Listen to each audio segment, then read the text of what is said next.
नमस्ते दोस्तों। आज की कहानी का नाम है गोनू झा और उनके बैल। इस कहानी में हम एक मज़ेदार और हंसी भरे किस्से के साथ जो हमें गोनू झा और उनके बैल के साथ गांव के जीवन की एक अद्वितीय पहलुओं में ले जाएगा। अरे वाह पंडित जी, बहुत शानदार बैल लिया जा रहा है। कितने में मिला? गोनू झा अभी पशु मेले से निकले ही थे कि एक व्यक्ति ने उनसे पूछा। गोनू झा ने उस व्यक्ति की ओर देखा किंतु उसे पहचान नहीं पाए। फिर भी अपने चेहरे पे औपचारिक मुस्कान लाकर बोले, बस संयोग से मिल गया, 10 रुपए में। अच्छा लगा सो ले लिया, जरूरत भी थी। अच्छा, लेकिन पंडित जी, आपको बैल मिला बहुत शानदार, मगर एक ही क्यों? कम से कम एक जोड़ी बैल लेते। उस अजनबी ने गोनू झा से पूछा। गोनू झा भी उससे बात करते हुए चल रहे थे। अरे क्या बताएं भाई, मेरे पास एक जोड़ी बैल था। 10 दिन हुए, एक बैल बीमार पड़ा, दवा दारू की, मगर बचा नहीं पाया, मर गया वो। इसलिए एक बैल की जरूरत, ठीक ठाक मिल गया, इसलिए ले लिया। मेरे पास एक बैल इसी कदकाठी का है। कुछ दूर चलने के बाद वह व्यक्ति अपनी राह चला गया। गोनू झा सोचते रहे कि यह व्यक्ति कौन था, लेकिन वे उस व्यक्ति को याद नहीं कर पाए। राज दरबार में होने के कारण गोनू झा की ख्याति दूर दूर तक फैली हुई थी। उन्हें जानने पहचानने वाले लोग बहुत थे। उन्होंने सोचा, छोड़ो, रहा होगा कोई।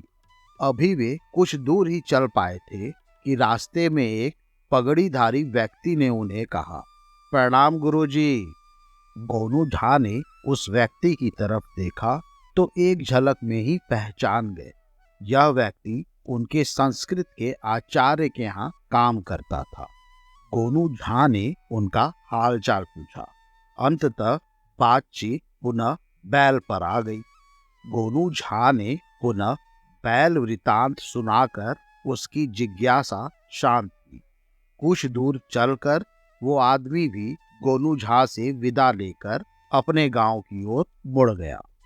इस तरह अपने गांव तक पहुंचते पहुंचते गोनू झा को रास्ते में कम से कम 25 लोग ऐसे मिले जिन्होंने उनसे बैल के बारे में पूछा और जिन्हें गोनू झा ने बैल के मरने से लेकर बैल के खरीदे जाने तक का वृतांत कह सुनाया। अपने गांव में गोनू झा सड़क से गुजरे और उन्हें कोई टोकने वाला न मिले, ऐसा भला कैसे हो सकता था। अब गांव की राह में भी वही सिलसिला शुरू हो गया। बैल के बारे में हर 10-20 कदम पर गोनू झा से कोई न कोई पूछ ही देता था कि पंडित जी, यह बैल कितने में खरीदा। गोनू झा घर पहुंचते पहुंचते इस प्रश्न से बहुत ही खींच गए। उन्हें लगने लगा कि यदि उनकी झलझलाहट बढ़ी तो हो सकता है कि बैल के बारे में पूछने वाले की वो ऐसी ही तैसी कर दे।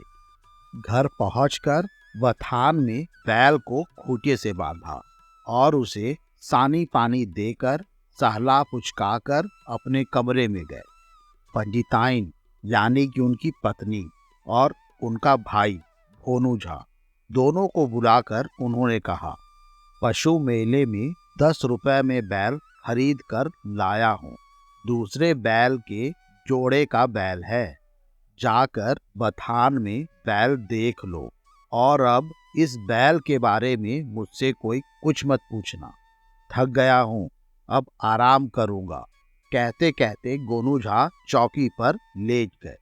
उन्होंने सोचा, यदि कोई उपाय नहीं किया तो गांव का हर आदमी आकर बैल के बारे में पूछेगा ही। कोई बैल की नस्ल जानना चाहेगा तो कोई बैल की कीमत। कोई उन्हें बताएगा कि बैल को सानी में सरसों और तीसी की खली जरूर मिलाएं, तो कोई कहेगा कि हफ्ते में एक बार बैल को पाव भर नमक चटाएं। किस किस को बैल की कीमत बताएंगे और किस किस को बताएंगे कि किस कारण से बैल खरीदना पड़ा, किस किस से नसीहत लेते रहेंगे कि बैल को कैसे पाला जाता है और क्या क्या खिलाया जाता है। फिर कुछ मन ही मन तय कर लेने के बाद वे चौकी से उठे, हाथ मुंह धोया।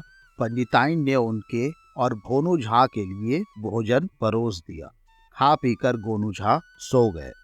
दूसरे दिन सवेरे सवेरे गोनू झा बैल को बथान से निकालकर गांव के बीच वाले हिस्से में ले गए और बैल को एक खेत में घुसा दिया, जहां बैल मस्ती से चरने लगा। गोनू झा खुद एक पेड़ पर चढ़कर चिल्लाने लगे, दौड़ो भाइयों, जल्दी आओ गांव वालों, जल्दी आओ, खेत में बाघ घुस आया है, जल्दी आओ। उनकी चीख सुनकर गांव के लोग अपने हाथ में लाठी, भाला, फरसा, तलवार आदि लिए दौड़ते हुए आए।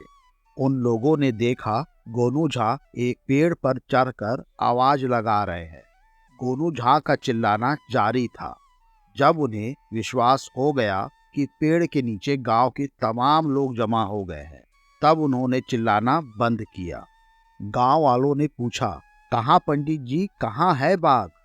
गोनू झा ने पेड़ से उतरकर गांव वालों को खेत में चल रहे बैल को दिखाया। वहां देखिए, दिखा आप लोगों को? गांव वाले बोले, नहीं पंडित जी, वहां तो बैल दिख रहा है, बाघ नहीं। हाँ हाँ, ठीक दिख रहा है, बैल ही है, बाघ नहीं। और यह बैल मैंने कल 10 रुपए में खरीदा है। मेरे पास पहले एक जोड़ा बैल था। 1 दिन पहले उसमें से एक बैल मर गया, इसलिए मुझे यह बैल खरीदना पड़ा। अगर आप लोगों को बैल के बारे में कुछ और जानना समझना हो तो पूछ लीजिए। कल शाम से 50 लोगों को जवाब देते देते थक चुका हूँ, और अगर किसी को कुछ नहीं पूछना है तब सब लोग अपने अपने काम में लग जाइए। मुझे आप लोगों को यही बताना था कि मैंने बैल खरीदा है। गांव के जिन लोगों को यह बात नहीं मालूम हो उन्हें भी आप लोग बता दीजिए, मगर मेरी विनती है कि अब मुझसे इस बैल के बारे में कोई कुछ मत पूछना। गांव वाले वापस लौट गए। गोनू झा अपनी मस्ती में मूछों पर ताव देते हुए अपने घर पहुंचे। घर पहुंचने पर उनकी पत्नी ने पूछा, इतने सवेरे सवेरे कहाँ चले गए थे? गोनू झा ने खूंटे से बैल बांधते हुए कहा, गांव वालों को अत श्री बैल कथा बाँचने गया था भाग्यवान। इतना कहकर गोनू झा मुस्कुराने लगे। दोस्तों, क्या आपको भी यह कहानी सुनने के बाद ऐसा ही कुछ याद आया? मुझे उम्मीद है यह कहानी आपको पसंद आई होगी। ऐसे ही और कहानी सुनने के लिए हमारे चैनल कोलबेली को लाइक और सब्सक्राइब करें और इसे ज़्यादा से ज़्यादा शेयर करें। मिलते हैं अगले हफ्ते, तब तक के लिए नमस्कार।